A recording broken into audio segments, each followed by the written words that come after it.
Hello and welcome to our transfer show. We're going to run through all the latest West Ham rumours and gossip, and I'm going to be grabbing the opinions of Mike and Tom as I do just that. You're not going to hear my opinion tonight, but you can hear that on the Cup of Tea with Gonzo next week. Tom, let's start with the first one, which has sort of come about again tonight. Coutinho's away to Barcelona.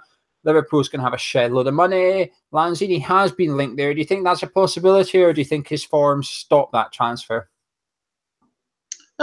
It's a possibility, mate. And money's a talking thing. And if you're going to wave money around under Dave Sullivan's nose, he's going to take in it. It's just how much he's going to accept, really. But to sell Lanzini it just shows zero ambition at all, really. He's the only playmaker we really got. And if we sell him, we're absolutely screwed. So, what's the lowest they're going to take for him? Potentially 50 million. I think they could probably dangle a carrot, and I think they probably would take it, mate. Would you take it, Tom, if you were in Dave Sullivan's shoes and Liverpool offered you 50 million? No, not all, mate. No, Lanzini, we can't entertain the fact of selling Lanzini, to be honest with you. And if they do, then I think there'd be riots, mate, with the fans, to be honest. What about yourself, Mike? It's the big news tonight because of Coutinho. Are you worried at all, or? I am worried because I'm with Tom. I think they will take it. I think if they offer enough money, they will take it. And I think it would be a disaster for us to sell him. I think he's our key creative element in the park. And I actually think he's been in reasonable form, given how the team is set up. That is the best, I think, a creative player like Lanzini can achieve. Yeah, he's not set up to exploit his talents, but he's digging in. He works hard. He's fit. And we all know he can pick a pass. And he's a great finisher, when he gets in the box. I think he's a real class player, and I think it'll be absolute travesty if we sell him for anything. I don't know how the contract extension negotiations are going. I've got a feeling they're going slowly, almost purely because they're waiting to see if they get a bid first. Yeah, well, we'll wait and see how that one unfolds. Now, let's talk about the rumours that have been going on the last week or so, starting with it seemed a bit strange, but it's been sticking around, this one. Andy Carroll to Chelsea for, depends what paper you read, 25 million ballpark. Mike, is this one complete and utter rubbish, or do you think there's a little bit of depth to this? Oh, no, West Ham, I don't know if you saw, just before we came on, it was on media, West Ham have accepted an offer of 13.75 million for Andy Carroll from Chelsea. Do you believe it, Mike? Do you believe those rumours? I was going to try and do you. No, I don't believe a moment of it. It's a load of tosh, isn't it? Why on earth would Chelsea buy Andy Carroll? Do you know what I mean? I wouldn't have him round to do the washing up. It's like, why would Chelsea want to buy Andy Carroll? No one's going to come in for Andy Carroll. I really don't think that. Tom, I think you've got a slightly different opinion on this one. Do you think there is a little bit of substance to this, or do you think it's complete paper talk? Well, there's got to be a bit of substance to it, Joe, because obviously there's quite a few Chelsea sites talking about it, and now I think Sky Sports, there's no smoke without fire, and I think there's something to do with the English quota for players, and I don't think Chelsea got their quota, so it is a strange one, though. I mean, but, I've always said, I'll maintain it, Andy Carroll, when fit, is the best striker probably in the air, and the balls that Chelsea could potentially provide him, it could be a match made in heaven, but I think he'd be a backup to Morata. Obviously, we're never getting over Morata, So, I mean, if in the day if we're going to sell him and we get anything over the price we paid for him, we've got to snatch their hand off, haven't we? Really, and just take it and run. But hey, we'll see what happens. The transfer window opened and every West Ham fan said, can we have a central midfielder, please? Now, that position has been made priority by David Moyes. And last week, it was reported that Jonjo Shelvey was the #1 target to fill that void. Price unknown, ballpark 15 million. Tom, what's your opinions on Jonjo Shelvey? Would you like to see him at West Ham, or would this be a little bit of a disappointment if that was our #1 transfer? There's two things, mate. It'd be a disappointment in the terms of where we were meant to be going to the next level. But do I think Jonjo Shelvey is a good player for West Ham? I do think he's a good player for West Ham.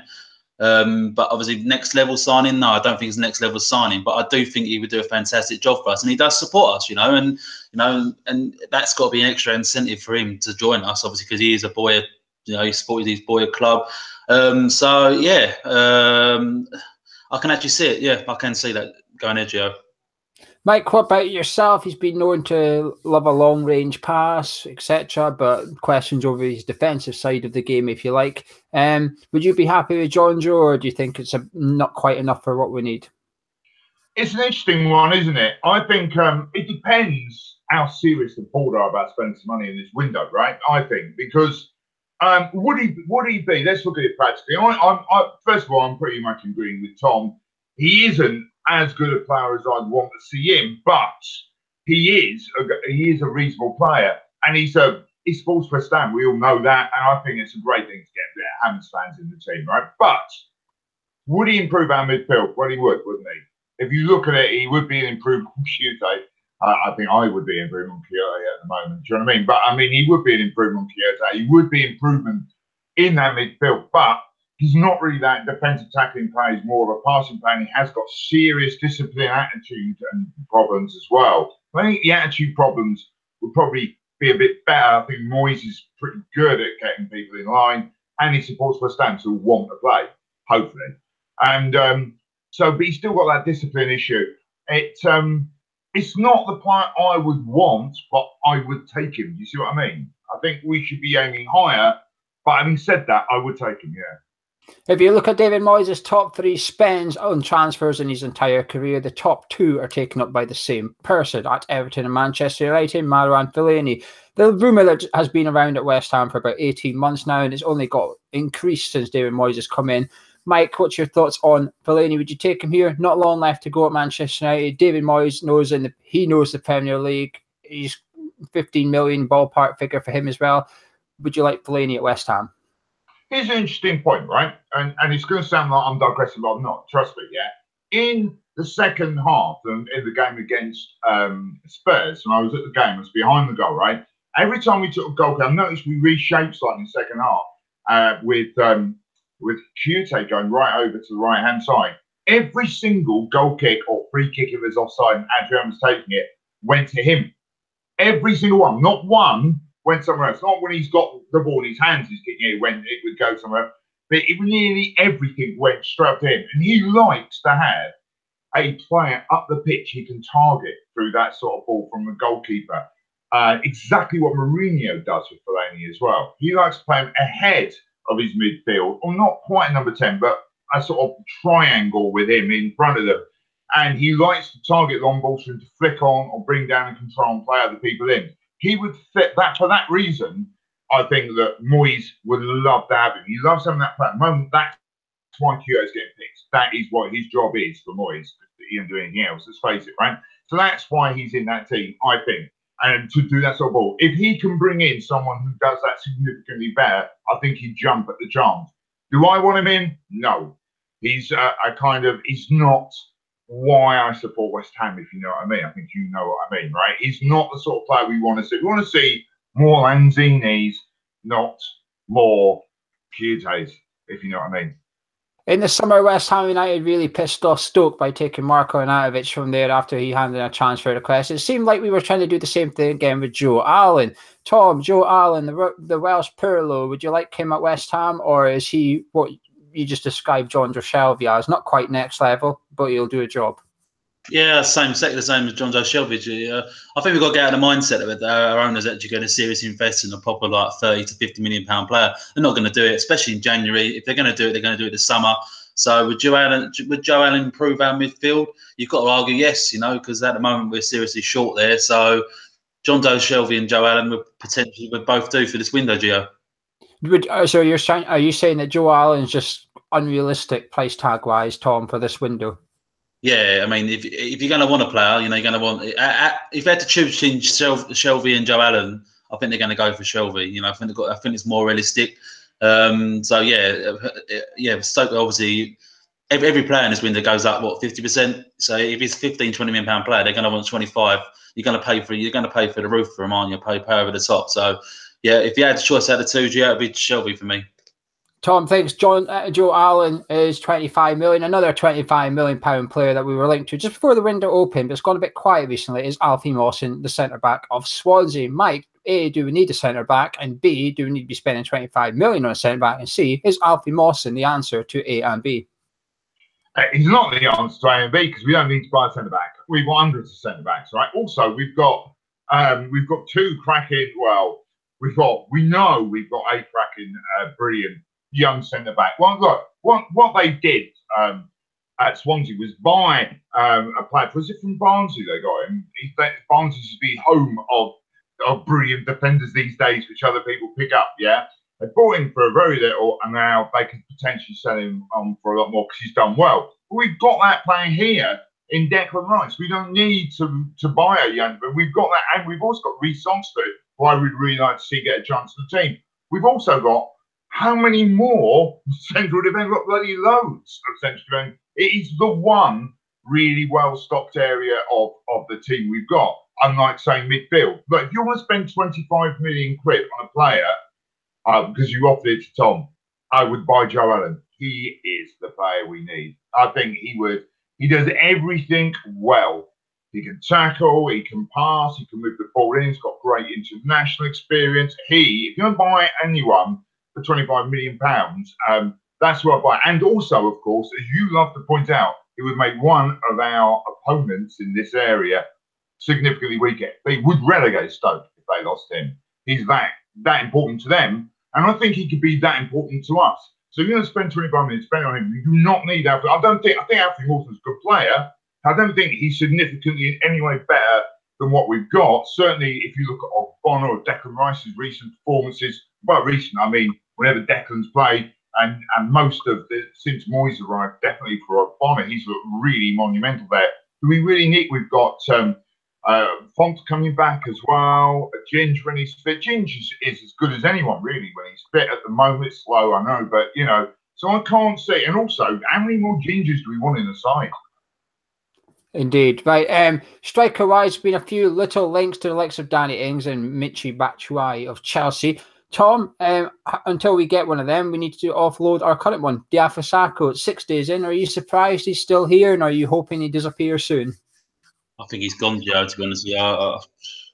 I've heard about the price tag for him, though. That apparently they want, what, 15 million for him or something? I mean, they're not going to get it, mate. He's only got 6 months left in his deal. It'd be a bit like the Barkley situation. They say to him, look, you know, you're definitely going to sign her, but, you know, wait until save us a bit of money and come to us in the summer. You can't cost anything. Don't cost anything. So literally,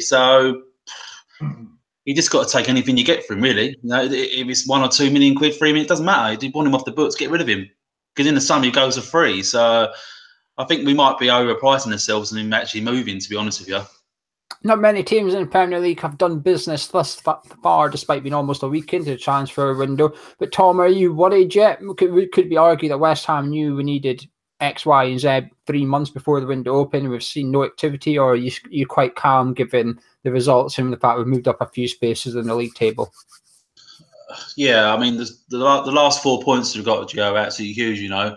But I think that might have changed the owners sort of looking out on the window. But what we do need, we definitely need at least one midfielder /2 and a striker. So if you've got targets that you're going to go for in the summer, why not go for them now and pay over the odds? There's no point getting a player in and then, you know, having someone on your books that's cost you 5, 6, even a loan fee, you know, to get them. Why not go for the targets you've got now? And if you don't get them, then go for the backup. I don't get it. You know, we desperately need a striker and /2 midfielders, in my opinion. Hey, Mike, what about yourself? Are you worried yet, or are you still quite chilled? First of all, we did a little WhatsApp. How long till Gio manages to mention Danny Ings in this show? Sweepstakes. So there you go. I made that about 13 minutes. What I made. And odds on that were only evens, I'm afraid. But there you go, because we knew it was coming. So, I think we'll buy one player tops in this window. I think there were, as you were sort of chatting earlier, and you said there were lots and lots of waffle before the window opened. Then it's gone deadly quiet, which can be a good thing. It means the board are keeping their gob shut and letting people negotiate, which I would prefer. But as I think Tom also was mentioning earlier, I agree with him. I don't think they're going to spend a whole heap of money here. I think we need. What do we desperately need to not go? We need reinforcement in midfield. I think there'll be one player maybe come in. I think it might be 2 or 3 go out, but I think there'll be one come in. Who would you sign, Mike? You could sign one player this transfer window. I know you mentioned Joe Allen. You could argue it's an unrealistic price, though, to get Joe out of Stoke in this window. So who would you bring in if you could take one player to West Ham in this transfer window? Am I being realistic? Yeah, realistic. If we want to get Joe Allen, the realistic one's going to be Jonjo Shelvey. What about yourself, Tom? What's your realistic player you'd bring to West Ham this transfer window if you had a magic wand? Realistic? Well, I mean, next level. I mean, you talk about next level, Joe. Yeah. Why not go out for Wilshere? I mean, he's obviously out. I mean, he's meant to be in negotiation talks with Arsenal, you know. And yeah, have we got any chance? Who knows? Offering the money and see what happens, you know. He walks for free in the summer, so why not go? But yeah, Jonjo Shelvey's more realistic, mate. But if you want next level signing, then go for Wilshere. Fantastic. Well, you guys at home can let us know what you would like to see at West Ham in this January transfer window and what you think you will see at West Ham in this January transfer window. We've rattled through some of the rumours and gossip. There's a lot to get through, but I've picked out the more important ones, or the ones that are more likely to happen. Let us know what you think of Lanzini potentially going to Liverpool. Is he good enough, or has his form hindered his chances of that big money move? Drop a like on the video if you enjoyed it. Subscribe if you're new. We'll be back tomorrow, Sunday, with our Shrewsbury review. I'll be doing a cup of tea with Gonzo midweek next week, where we'll be going through all of this in a bit more detail. We've got plenty of other stuff coming out next week as well. But thank you very much for joining us.